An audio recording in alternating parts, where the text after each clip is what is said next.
Hey, Fidelity. How can I remember to invest every month? With the Fidelity app, you can choose a schedule and set up recurring investments in stocks and ETFs. Oh, that sounds easier than I thought. You got this. Yeah, I do. Now, where did I put my keys? You will find them where you left them. Investing involves risk, including risk of loss. Fidelity Brokerage Services, LLC, member NYSE, SIPC. Hey guys, have you heard of Goldbelly? It's this amazing site where they ship the most iconic famous foods from restaurants across the country, anywhere, nationwide. I've never found a more perfect gift than food.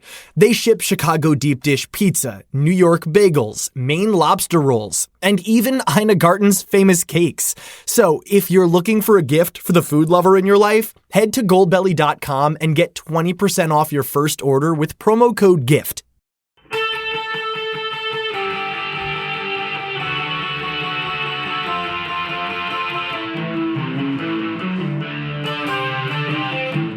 This is the Daily Blast from the New Republic, produced and presented by the DSR Network. I'm your host, Greg Sargent.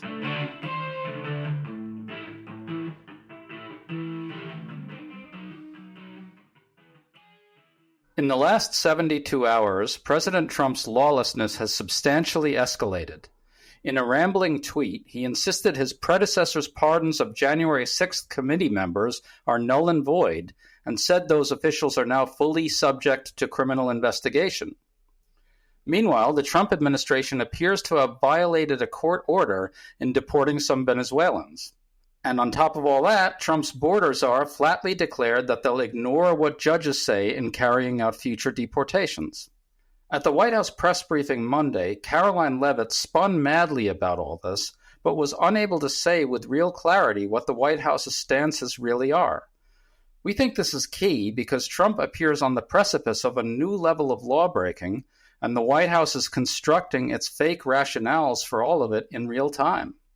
Today we're talking to legal scholar Matthew Seligman, who's one of the best out there at unraveling complicated legal messes, and this certainly counts as that. Thanks for coming back on, Matt. Thanks for having me. So let's start with Trump's deranged tweet. He said that Biden's preemptive pardons of January 6th committee members are void and vacant because they were signed by AutoPen and Biden was too senile to know who he was pardoning. Trump, who has long wanted to prosecute the January 6th committee for the crime of holding him accountable for inciting an armed insurrection, then said they are subject to investigation at the highest level. Matt, what on earth does Trump mean by all this? Well, what he means is that he wants to reopen the potential criminal prosecution of the members of the January 6th committee and others who participated in that investigation. And that alone is chilling. Now, in order to try to open up this possibility, he's claiming that the pardons that President Biden issued are invalid because, of course, those pardons prevent the criminal prosecution of the people who are pardoned for these alleged offenses. Now, there's no legal validity to this whatsoever. So it's been true for decades that signature by AutoPen is a valid way for a president to affix his signature to official acts. I am virtually certain that President Trump has done so himself. And moreover, there's good case law that says that pardons don't even have to be in writing. So this is a formality that isn't even required. So there's really no legal basis for this whatsoever. And so what we have here is an extraordinarily thin legal pretext that tries to conclude that Trump has the power to do the thing that he wants to do anyway. And that's part of a pattern. We saw that go back all the way to the first Trump administration, and certainly in the aftermath of the 2020 election, where there was these grandiose theories of the vice president's powers to overturn the election. And now we're seeing that continue into the second administration. To your point, the White House press secretary, Caroline Leavitt, was asked Monday by CNN's Caitlin Collins whether White House lawyers have advised Trump that he has the authority to ignore pardons from his predecessor simply because they were signed by AutoPen. Here's what Leavitt said. But the president was raising the point that did the president even know about these pardons? Was his illegal signature used without his consent or knowledge? And that's not just the president or me raising those questions, Caitlin. According to the New York Post, there are Biden officials from the previous White House who raised those questions and wondered if the president was even consulted about his legally binding signature being signed onto documents. And so I think it's a question that everybody in this room should be looking into, because certainly that would propose perhaps criminal or illegal behavior if staff members were signing the President of the United States autograph without his consent. Is on the record talking about issuing preemptive pardons to these people. But was he aware of his signature being used on every single pardon? That's a question you should ask the Biden White House. Is there any evidence on that he wasn't aware of it? You're a reporter. You should find out. Matt, note that Levitt never answers what White House lawyers told Trump about this. But that aside, she also seems to be saying, well, those pardons may not be binding on Trump. That sounds a little bit like what you're talking about, which is the fabrication of a quote-unquote legal pretext in real time, doesn't it? It absolutely does. And I think it's softening the ground for what may come later. This is part of a pattern that we see again and again where Levitt recategorizes or tries to recast what the president says into, quote, just asking questions and then putting it on the media to then investigate these baseless allegations that President Biden didn't actually intend to pardon people. And, as the reporters in the room noted at the time, President Biden talked about this publicly. So it's not like there's really any factual basis whatsoever for these allegations. But it does open up a really troubling possibility that what Trump is really trying to claim here is the authority to deem on his own some act by a prior president or maybe by Congress just to say it's invalid because the people or person involved was senile at the time. And we know that President Trump throws around these sorts of allegations rather freely. And so what he's really claiming here is the authority to determine on his own whether prior legal actions were just null and void from the beginning. And that is a terrifying escalation of the power that he's claiming. And it seems like it's reasonable to surmise that it's at least possible that some ambitious U.S. attorneys or people in the Justice Department might take this seriously, no?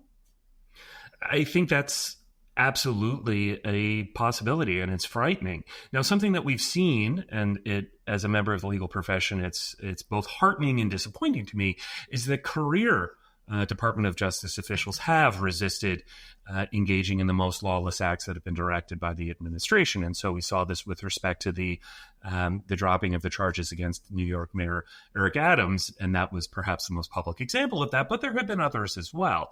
Now, something we've also seen, and this is the disappointing part, is that the political appointees in the Department of Justice, from Attorney General Bondi on down through a couple of layers of hierarchy of officials who have been appointed by President Trump, have signed on to these pretty aggressive legal filings when the career officials wouldn't do so. And so I think it is possible that you end up in a situation where political appointees in the Department of Justice, a U.S. attorney, tries to prosecute members of the January 6th committee and argues that the pardons were invalid.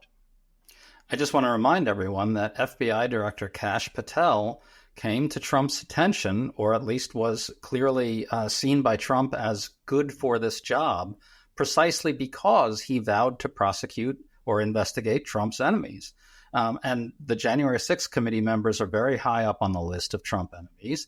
So I think there's really no reason to dismiss any of this as a joke or posturing or anything like that. Trump is effectively saying to the world that he thinks that his Justice Department has the authority to go ahead with these prosecutions, regardless of what President Biden's pardons did or said. Yeah, that's absolutely right. Now, one important dimension of this, and this will continue in our discussion going forward, is that once a prosecution is filed, then the president's views and those of his political appointees at the Department of Justice come in contact both with reality and with the judicial system. And so, the judicial system isn't just going to say, oh, President Trump said that these pardons were invalid, therefore guilty. And so there is due process. There is a legal process that attends to criminal prosecutions, and the Department of Justice would have to go through that. And ultimately, I'm pretty confident that simply claiming that these were senile pardons isn't going to suffice for the judicial system to render them invalid. No, but that raises another deep question about how the administration is going to respond as time goes on to contrary judicial decisions that thwart what it's trying to do. You know, it's funny you brought that up because we have examples now of the Trump administration potentially violating court orders.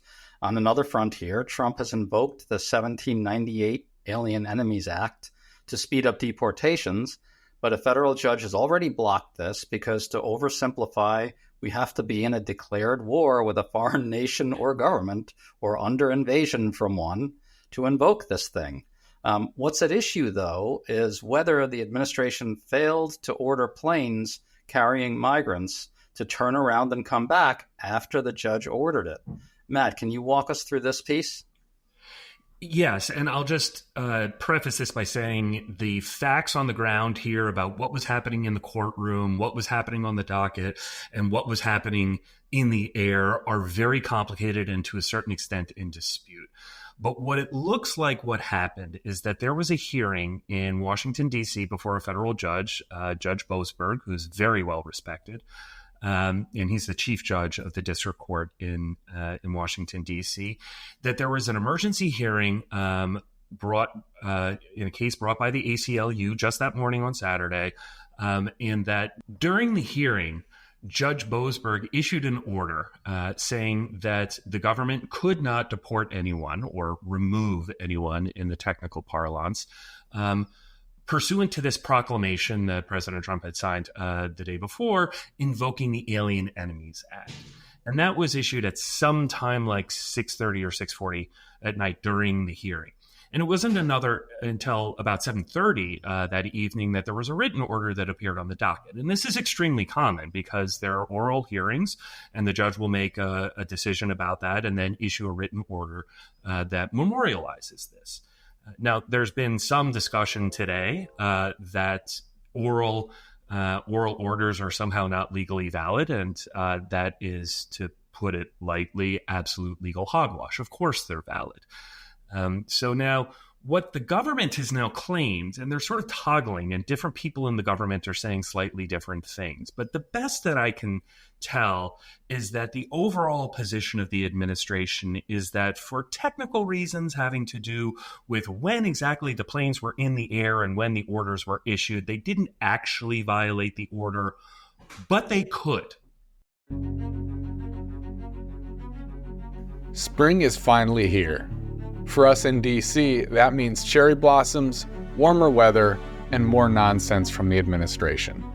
To stay up to date on all the news that you need to know, there's no better place than the DSR Network. And there's no better way to enjoy the DSR Network than to become a member. Members enjoy an ad-free listening experience, access to our Discord community, exclusive content, and more. Use code DSR2025 for a 40% discount on sign-up at thedsrnetwork.com/buy. That's code DSR2025 at thedsrnetwork.com/buy. Thank you, and enjoy the show.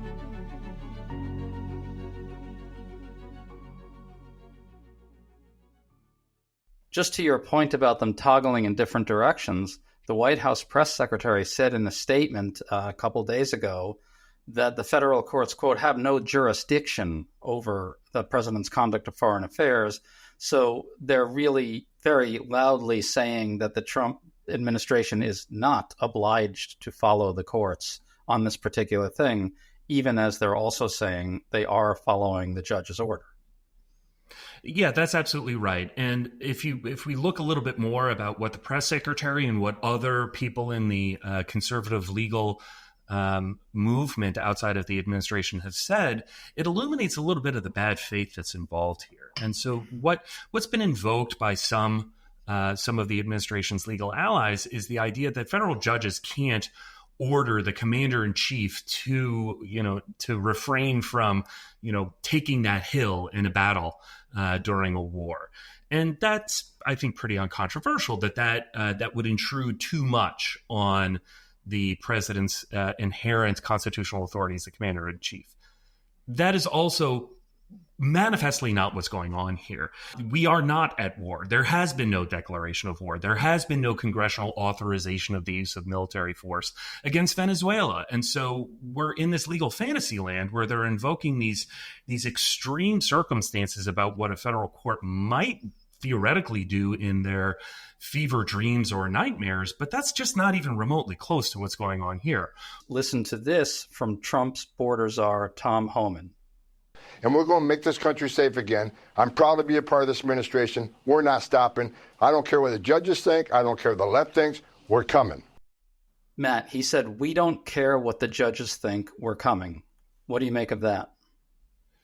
Well, it's chilling. And if he really means it, and if that's what the administration ends up pursuing as a matter of policy, that is, I think, one of the last dominoes to fall in the array, going to something that really looks like a dictatorship. I don't throw those words around lightly, but if the administration is claiming the inherent constitutional authority to ignore court orders whenever it doesn't want to follow them, there's not much to the rule of law that remains. Now, I do want to emphasize we're not quite there yet.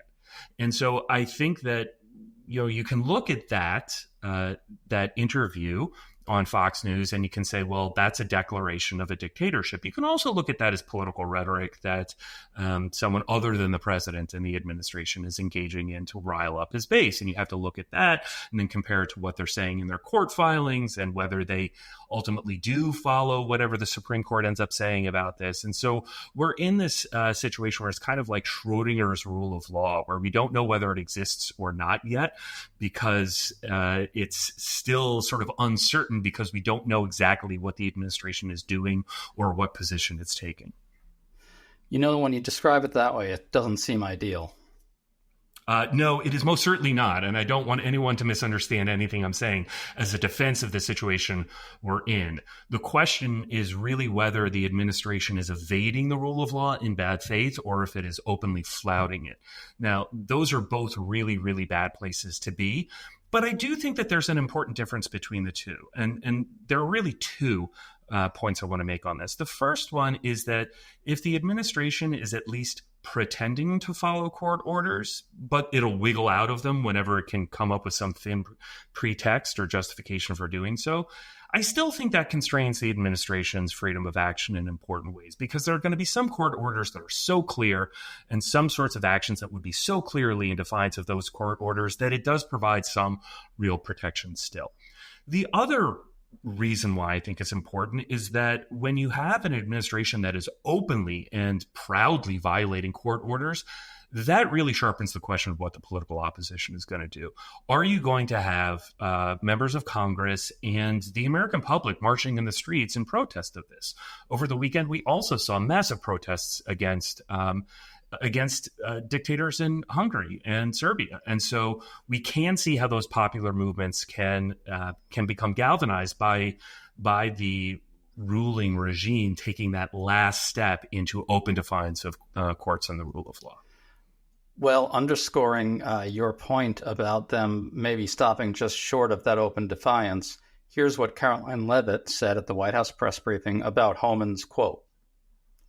We heard what Tom Homan said earlier today. So I'm only asking, just to be clear for the American people, it is the administration's belief that that you feel like you were bound to comply by the judge's orders? We are complying with the judge's orders. So there, Matt, you can really see that there are potentially divisions inside the White House right now. Some of them want to openly and explicitly violate the courts, as Homan put it. Others want to appear to be complying with it while not doing so. Leavitt herself is kind of conflicted on this. She essentially said straight out that the judge has no authority to issue the order that he did. And then she turns around and says, we're following the judge's order. So there's that same dichotomy, right? Yeah, I think that's absolutely right. And so that's why this moment right now is such a pivotal moment because this is the issue, I think, where the administration feels like it's on the safest political ground in pushing the rule of law as far as it will go. Immigration is something where, many Americans do think that immigration in general and unlawful immigration and the sorts of people that at least the administration is claiming it deported here, there's not a lot of political sympathy for those people, at least the people that the way that the administration is characterizing these people who have been removed from the United States.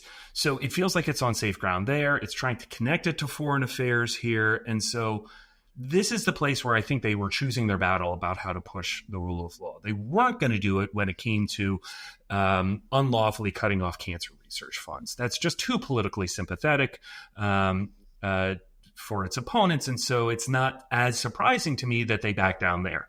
The question is whether they'll back down here. So this is, I think, the critical moment where the administration is going to make that decision about whether it will ultimately flout the rule of law. We can see this decision being made in real time. We can see deep tensions about it inside the administration. Just to close this out, I want to return to your point about the opposition. Is there a role for Democrats to step forward right now and forthrightly and forcefully say the following? Everyone in the Trump administration should know that if they illegally violate court orders on Trump's behalf, they are subject to potential sanctions later, and that won't be forgotten. Yes, I think that's absolutely true. A critical part of the rule of law is the enforceability of the rule of law. And part of what you said is critically important. The president in his person actually does very little. He makes orders, he makes big decisions, and of course, that's the way it should be. He's the one who's elected. But the actual carrying out of those orders almost invariably is done by other officials. Other officials, I might add, that are not protected by presidential immunity that the Supreme Court found in its decision last July. So there's a whole range of potential sanctions that other officials who participate in carrying out these orders can and should fear. Now, what are those sanctions? The first is just being held in contempt of court. Now, ultimately, that's a civil sanction. It can eventually include fines, and courts, in fact, can and have said that you can't be reimbursed. You can't have Donald Trump or the government reimburse you for these fines. And so even if the administration is willing to violate court orders, I'm not sure that Citibank is going to violate court orders when the court orders those funds in someone's bank account to be seized. Then further down the road in civil contempt, actually courts can hold someone in jail for civil contempt. It's not even a criminal violation. They can be held in jail. But Matt, there's a problem here, right? Which is that DOJ would have to carry that out, and DOJ is run by one Donald J. Trump. So this is a huge problem. And so ultimately we go back to this quote that never happened, this apocryphal quote from President Andrew Jackson that, the Chief Justice has made his decision, now let him enforce it. Now, there's a lot more going on than just that because of things like civil contempt and, the courts actually can appoint a private attorney to serve as a prosecutor for criminal contempt. It doesn't have to go through DOJ. But at the end of the day, if you're going to have someone arrested and taken to a federal prison, that's going to have to rely on the U.S. Marshals, for example. The U.S. Marshals are part of the Department of Justice. Now, they are supposed to, their statutory duty is to enforce court orders, but if they answer to Kash Patel or Pam Bondi or ultimately Donald Trump, it's sort of an open question about whether the U.S. Marshals will actually do what they're legally obligated to do. Well, Matt, this is why I want to ask you, should Democrats say, okay, you may be able to skate during the Trump administration, but it will not be forgotten that you violated the court's commands? Yes, absolutely. I mean, I think we have to be realistic that President Trump, his last act in office of his second term, assuming there are only 2 terms, is probably going to be to pardon a whole bunch of people. And contrary to his social media message last night, the fact that you might think that he's out of his mind doesn't mean that those are invalid pardons. So, I think we have to be realistic about what the future threats of criminal prosecution might be because of the possibility of pardons. But yeah, there are sanctions that can be imposed. For example, every single lawyer who engages in unlawful action can and should be disbarred. And there are other financial sanctions along the way. So as long as we have some residual of a judicial system, I think that there are reasons why officials other than Donald Trump should be very, very concerned about the consequences that they'll ultimately face for violating court orders. Well, Matt, I got to say, if there were ever a time for Democrats to start saying that, you'd think it's right now, because as I think, convincingly shown in this discussion, as we speak, they are making the decision to shred the rule of law in a much more concerted way. Matt Seligman, always great to talk to you, man. Thanks for having me. You've been listening to The Daily Blast with me, your host, Greg Sargent. The Daily Blast is a New Republic podcast and is produced by Riley Fessler on the DSR Network.